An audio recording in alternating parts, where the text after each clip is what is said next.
All right, so this is the second video. We're talking about the importance of objective menu pricing. So there's a couple ways you could price things. You could price it subjectively or objectively. And it's important to price things objectively, correctly, in considering all your costs, because your menu pricing definitely affects your guest's perception of value. There's the whole strategy of pricing something inexpensive so that people feel welcome to come in and find something that they can afford. Depending on your target market, that might be what you choose to do. There's also the idea of pricing something very expensive because sometimes people feel as though if it costs more, there must be more value. Think of the concept of places like Tiffany's. They charge more because there's a perception that they are worth charging more for. Regardless of how you price, what your pricing strategy is, high or low, based on your target market, you have to understand that pricing does impact your profits. If you price incorrectly, you won't be in business for very long. So subjective pricing methods mean they're kind of touchy-feely ideas. There's no concrete numbers behind it all. And some ways that you could subjectively price things would be a reasonable price. It's what you think guests would reasonably pay. You definitely would factor in your location. So say I expect that in eastern North Carolina it would be reasonable for people to pay this for a crab cake. Highest price is what is the maximum that you think your customers would pay. You keep raising the price until you think that maybe people won't buy it anymore. That's a way to try to make sure you make money off of it. You're not really looking at what the cost of everything is for yourself. You're just kind of seeing, like, I think I could probably get $10 for this plate of spaghetti, so that's what I'm going to put on the menu. Loss leader price is the idea that you're actually going to put things on your menu that you're not going to make any money on, but are really popular. So people are going to come to you to buy that item, even though you know you're not making any money on it. Why would you want to do that, you ask? Because if you have them in the door, other people in their party might be buying things that you're making a good profit on, or they might be buying other things themselves that they're going to make money on. So an example of this would be the McDonald's dollar menu. The dollar menu is designed as a loss leader. It's designed to get you to go to McDonald's. There are menu items on the dollar menu that cost more than $1 for McDonald's to have on that menu. Maybe not in the direct food costs, but when you factor in labor and everything else that goes into it, they are taking a loss on those items in the dollar menu. But the hope is that you're not just going to McDonald's and spending $1.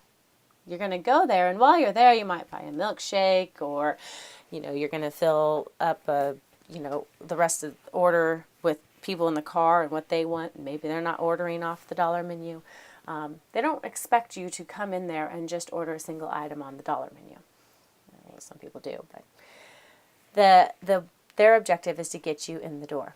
Another example of a loss leader strategy is Walmart and their photography studios. So I don't know if they have so many of them around anymore, but Sears and Walmart both had photography studios for a long time. And they were always loss leaders. They weren't looking for you to come in and order photography photos and expect to make a profit off of those. What they wanted you to do was come in, schedule your appointment, and shop while you're there. And then you have to come in again later and pose for your pictures. And while you're there, well, you're just going to go shop and pick up a few things. And then you have to come back and pick up your photos. And, oh, gee, while I'm here, I better shop. So they're trying to get you in the door, and their intent is to make money on other things that are highly profitable while you're there. Intuitive pricing, that's kind of like shaking the magic 8-ball and trying to figure out what you think feels good for a price. And no pricing, kind of like Panera's pay what you want method. If you don't know what I'm talking about there, do a little Google search. That's one of their charitable efforts. Objective pricing really is needed. You need to incorporate your budget information into the pricing process, and that's what we call profit pricing. How much do you want to make at the end of the year? How much are your expenses? So these are some pricing concepts that we're going to get into a little bit. Ingredient costs are the cost of all your ingredients for the product being priced.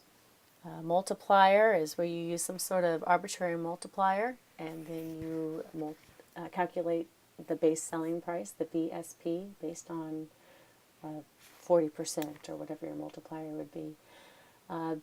Base selling price, you'll see it abbreviated a lot in the book as BSP. That's a benchmark price, and it's adjusted by subjective pricing factors. So the base selling price might fluctuate if your cost of ingredients are fluctuating.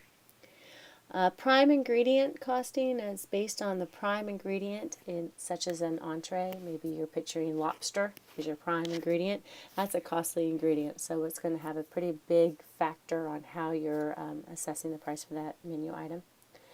Accompaniment is also called a plate cost. That's where every plate that you serve, you want to make a certain amount, $1.50 or $2.50 off of each plate you serve.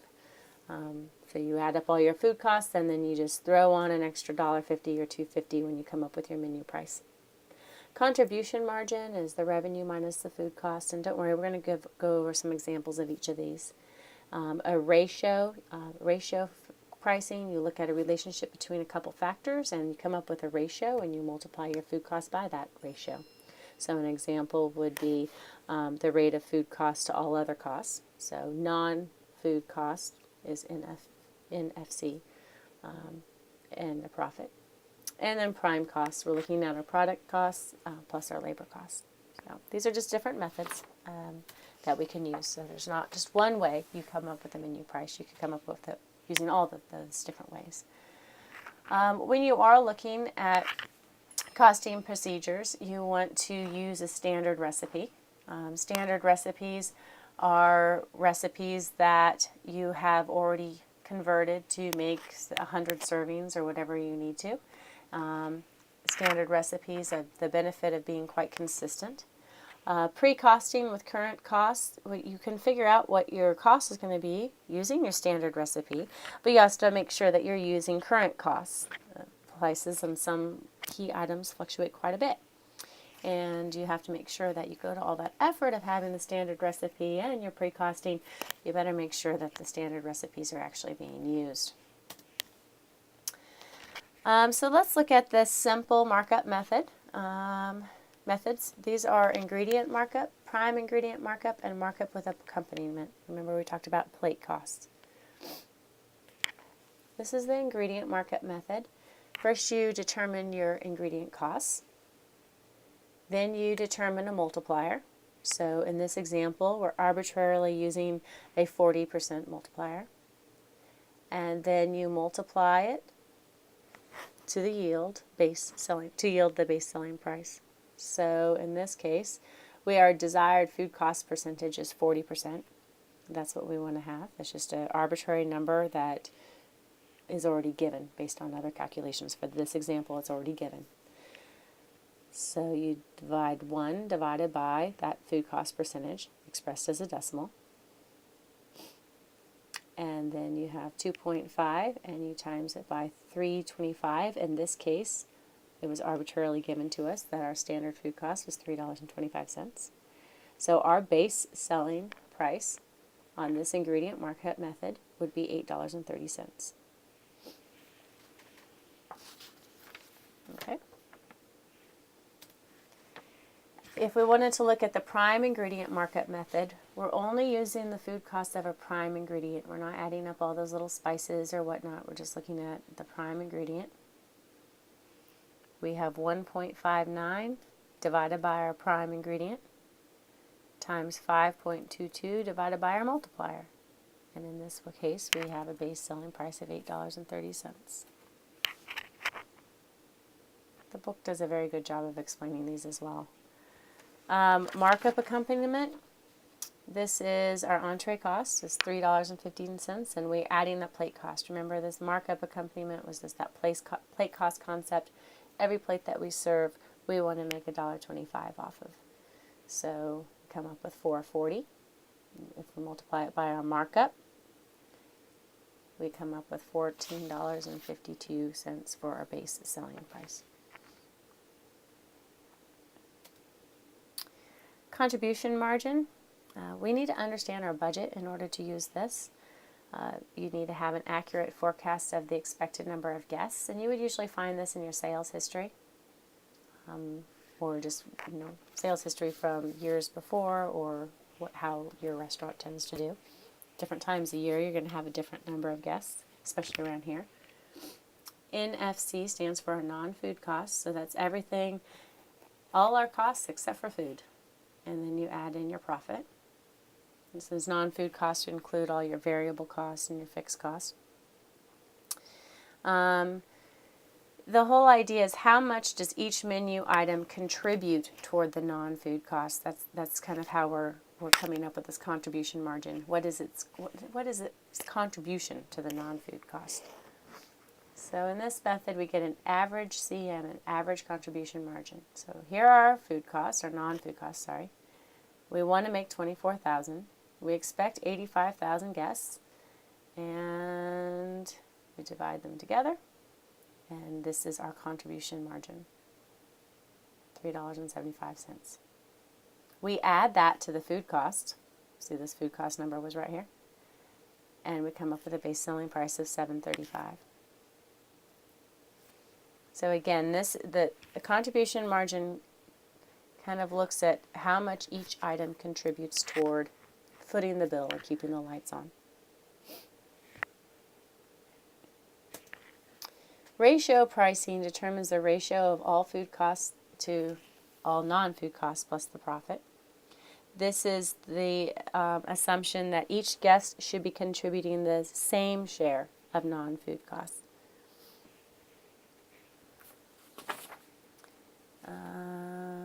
And let's see, here's an example. So all non-food costs plus your profit divided by the food costs. So these numbers were given to us, 160 plus 21 divided by 135 equals this. This is our ratio. We're going to use this ratio and multiply it by the food costs. Again, we were given this number, the food cost of $3.75.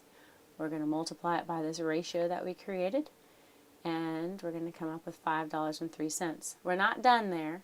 We have to add it back into the food costs, and then we get our base selling price.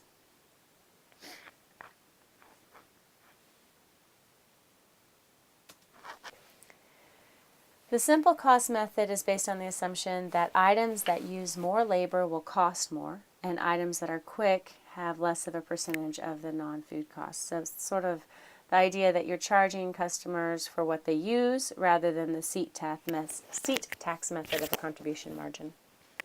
And I'm sorry, this slide didn't convert well. In this case, you have to look at the labor costs divided by the number of guests. And then you have to look at your prime cost divided by the number of guests. Add our food costs. Well, this slide didn't come out well at all. I'm sorry. I'll see if hopefully yours came out better. So here's an example.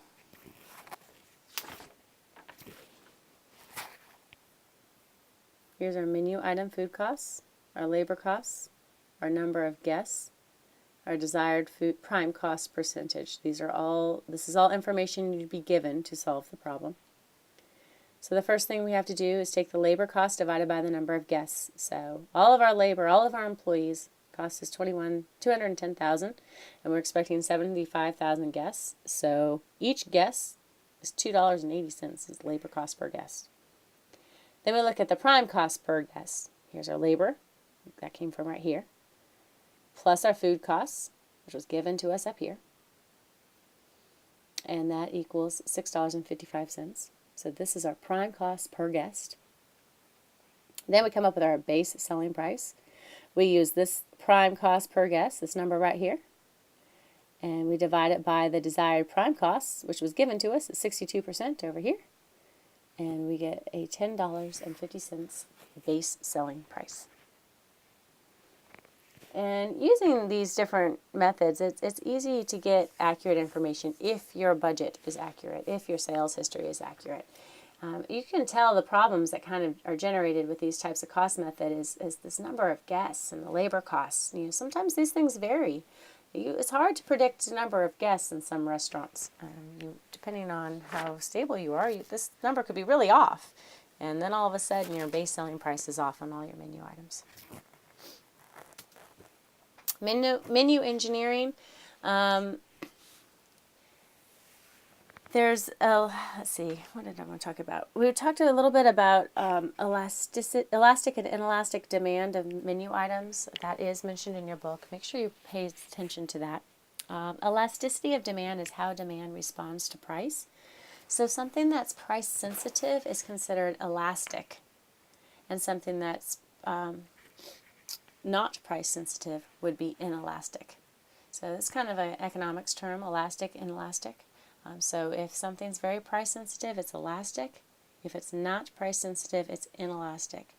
So, for example, if management decided they could increase prices of several menu items, they could sell fewer but increase overall revenues, the menu items would be considered inelastic. The demand was price sensitive and the profit was not. So if you're not really clear on that, make sure you spend some time reading that part of the chapter and email me with questions on that. Let's see what else. Price engineering. Your menu engineering.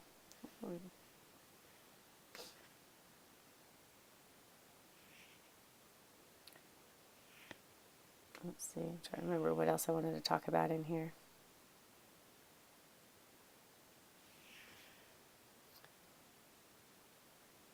These are all ways that managers can start making a little bit more profit off of their menu items. Some of the things they should do is consider a la carte pricing. You could implement controls to reduce costs without sacrificing quality. You can use good old marketing principles, which, as you can suspect, is right up my alley. And you can apply menu engineering techniques. The problem with food cost percentage standards is that they don't consider contribution margin, and they don't consider the specific items or the menu mix. Here's an example of contribution margin and menu mix. So in this scenario, you could try to find the food cost percentage and the average contribution margin. And here's how you would find that food cost percentage here. And here's how you would find the average contribution margin here. So take some time to look through these problems and make sure you understand the logic behind the food costs and the sales we expect. These are our potential food costs. The average contribution margin. We're taking the contribution margin average, or total, divided by the menu sales mix. Kind of review these. Make sure you're comfortable with this idea. The last thing I want to talk about is another example. Is menu engineering. And all these PowerPoints are up on Moodle for you guys, by the way.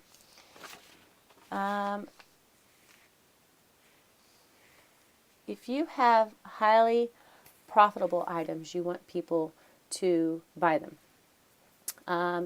We determine profitability as being more than the average contribution margin, and popularity means that it is selling more than 70% of this expected sales. So once we know which items are profitable and popular, we can arrange our menu in ways that will attract guests to those items. So the book spends some time, and I want you to understand this as well for your discussion forum, on the difference between different, what we call them. We call them different menu items: plow horses, puzzles, stars, and dogs. So the difference between them, plow horses have a low contribution margin and high popularity. So in these cases, they're highly profitable, but we're not making a lot of money off of them. So we want to try to increase those prices carefully. Not so much that we lose the popularity, but so that we can increase our contribution margin. You can test for demand. By this, you could repackage it and find out what it is that's popular in that menu item. Perhaps the menu itself, the menu item, is popular because of one, maybe the mashed potatoes are so wonderful. So everyone's buying this low contribution margin item because they want the mashed potatoes. So maybe you could try to repackage the item, figure out that it's the potatoes, and put it into a different combination that's more profitable for you. You can increase the prices in stages so people don't really see it slowly rising. You could relocate the menu to a lower profile position. Remember how we talked about where the eyes wander? And you can, basically all these things are going to shift demand away from it towards something else. It's not that we don't want the plow horses in here. They're great. They're nice and steady and reliable and popular, so they're keeping people coming in the doors. But we need to find a way to make a little bit more money off of them, a little bit higher of a contribution margin.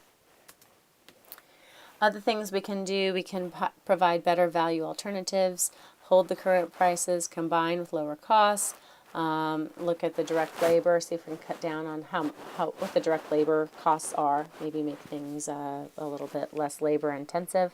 We can consider reducing the portion of each item to make it a little bit of a higher of a contribution margin. We can, again, merchandise the item by repackaging, putting those mashed potatoes in with something else. Puzzles have a high contribution margin, so that means we're making a lot off of them, but the popularity is low. So when you have puzzles, you either need to take them off the menu altogether or reposition them, add some value to them, rename them, make them fresh again, decrease the price. You'll be giving up a little bit of this contribution margin, but you might be able to increase that popularity. And the key thing is that we limit the number of menu items that are categorized as puzzles. We want to shift demand to these items, reduce their price, and add some value. Stars have a high contribution margin, so that means we're making a lot off of them and they're highly popular. So these are the ones we want. We would love it if our menu was full of stars. When you have stars, you have to maintain very rigid specifications. You don't want to mess with stars. Stars are working for you. You want to put them in a highly visible menu location.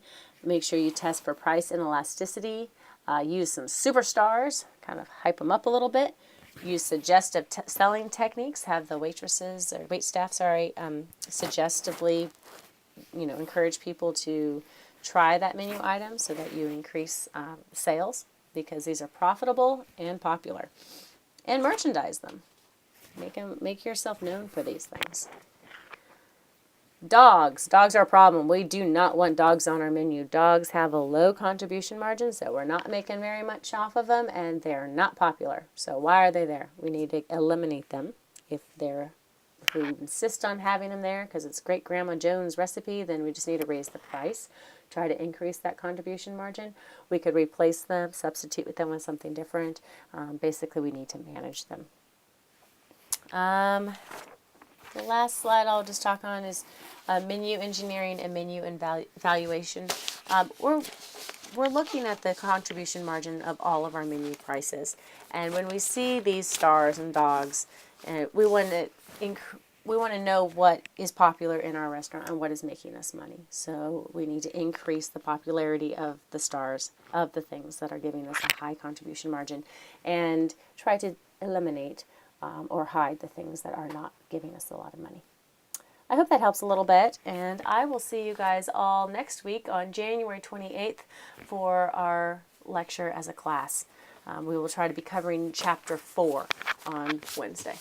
Thanks a lot. Sorry this lecture was so delayed. I really had no voice at all last week, and I did get it back the beginning of this week, but it was so scratchy. I didn't want you to... Actually, I got it back on Wednesday. It sounded terrible, so... hopefully it wasn't too annoying to hear today. I will see you guys on Wednesday. Thanks so much. Bye.